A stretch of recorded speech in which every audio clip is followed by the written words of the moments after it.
بسم اللہ الرحمن الرحیم۔ السلام علیکم۔ اللہ تعالیٰ نے مسلمانوں پر 5 نمازیں فرض کی ہیں۔ یوں تو ہر نماز ہی اہم اور اہمیت کی حامل ہے، تاہم ان 5 نمازوں میں 2 نمازوں کی اہمیت بہت زیادہ ہے، جن میں ایک نماز فجر اور دوسری نماز عشاء ہے۔ نماز فجر اور نماز عشاء کی اہمیت اس لیے زیادہ ہے کہ یہ 2 اوقات ایسے ہوتے ہیں۔ نماز فجر کے وقت انسان نیند سے مغلوب ہوتا ہے اور اس وقت اٹھ کر نماز ادا کرنے میں اس کا اپنا نفس بہت زیادہ حائل ہوتا ہے، جبکہ نماز عشاء کے وقت انسان دن بھر کی مصروفیات کے باعث بہت زیادہ تھکا ہوتا ہے اور اس وقت آرام چھوڑ کر نماز ادا کرنے میں بھی اس کا نفس اور شیطان اس کو بہکا رہے ہوتے ہیں۔ اور نماز فجر کی اہمیت کا اندازہ اس روایت سے بھی لگایا جا سکتا ہے کہ اس کی کتنی اہمیت ہے۔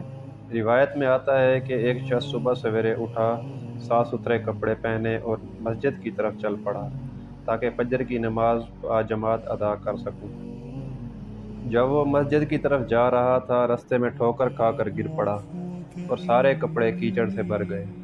واپس گھر آیا، لباس بدل کر واپس مسجد کی طرف روانہ ہوا۔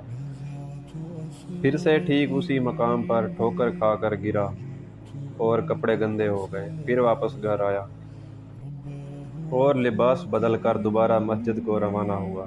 جب تیسری مرتبہ اس مقام پر پہنچا تو کیا دیکھتا ہے کہ ایک شخص چراغ ہاتھ میں لے کر کھڑا ہے اور اسے اپنے پیچھے چلنے کو کہہ رہا ہے۔ وہ شخص اسے مسجد کے دروازے تک لے آیا۔ پہلے شخص نے اسے کہا کہ آپ بھی آ کر نماز پڑھ لیں۔ وہ خاموش رہا اور چراغ ہاتھ میں پکڑے کھڑا رہا، لیکن مسجد اندر داخل نہیں ہوا۔ 2-3 بار انکار پر پہلے شخص نے اس سے پوچھا کہ آپ مسجد آ کر نماز کیوں نہیں پڑھ لیتے؟ دوسرے شخص نے کہا اس لیے کہ میں ابلیس ہوں۔ پہلے شخص کی حیرانگی کی انتہا نہ رہی جب اس نے یہ سنا۔